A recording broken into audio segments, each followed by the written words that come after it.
Tramore is a small town on the south coast of Ireland.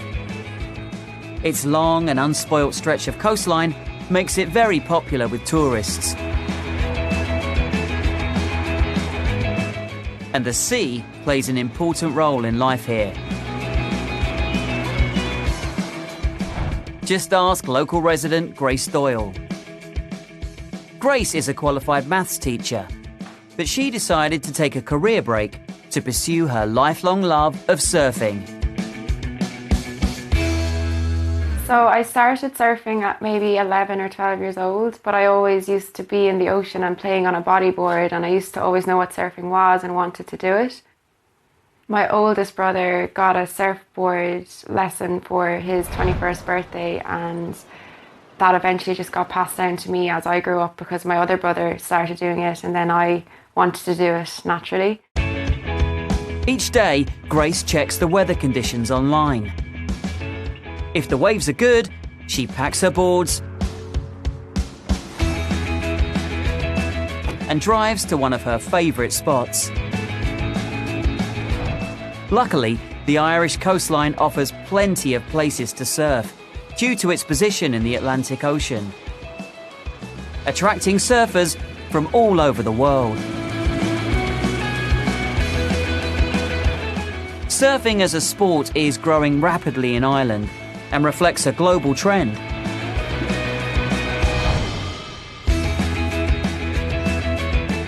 Grace's success in competitive surfing has led to several sponsorship deals, allowing her to chase waves all over the world.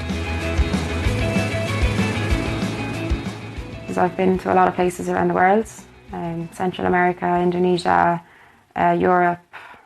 The best wave I've ever surfed is probably in Indonesia. So the water's warm, the waves are crystal clear and super clean. Part of it is because they're bigger, so I enjoy the bigger waves. Today, there are an estimated 35 million surfers around the world. And the industry has annual revenues of around $100 billion.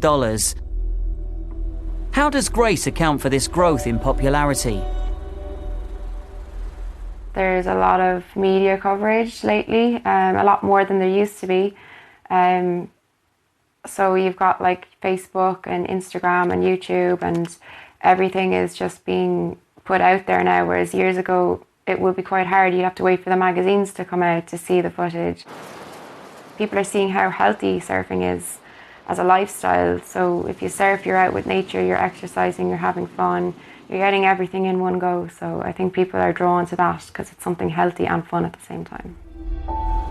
But surfing can be dangerous too. I guess the scariest thing that's happened to me as a surfer is being held down for quite a long time under the water. So you might fall off a wave, and it's quite a big wave, so it just holds you down for quite a long time. Once it happened to me in Indonesia, and I just thought that maybe it was the end, but then you always just come up. I've learned to relax, so when it happens, you know it's going to be a long hold down, so you just have to rely on holding your breath and relax, because if you panic, then you're going to run out of breath faster. Does Grace enjoy the element of danger? To a point, like it's part of the adrenaline rush, so I would enjoy the element of danger in the sense of like I'm out in big waves and I know if I wipe out there's a high risk I'm going to get injured, but there's also a high risk I'm going to get the best wave of my life, so I like that adrenaline rush. But Grace knows that this can go too far. I have seen people that are out in waves that they shouldn't be out in, and you can see before it even happens that stuff is going to happen to them. It's a fine line in that sense that they're putting everything around them at risk, like in terms of losing them if they die. Because that's at that level of big wave surfing, if you wipe out, like in those kind of waves, it's like, are you going to die or not? It's not like, are you going to hurt yourself? It's more like, are you going to come up? As with all extreme sports, this element of danger is part of the attraction, and it can be extremely addictive. Does Grace consider herself an adrenaline junkie? Yeah, definitely, because when you're addicted to surfing, you're addicted to that adrenaline rush. It's just something you want to keep going back for more and more of. So you have a really, really good surf and you think you're satisfied for like a week, but no, the next day you're like, I want to do the same again. It's definitely something that you're drawn to time and time again, and I don't think it's just the adrenaline, it's being out in nature, in water.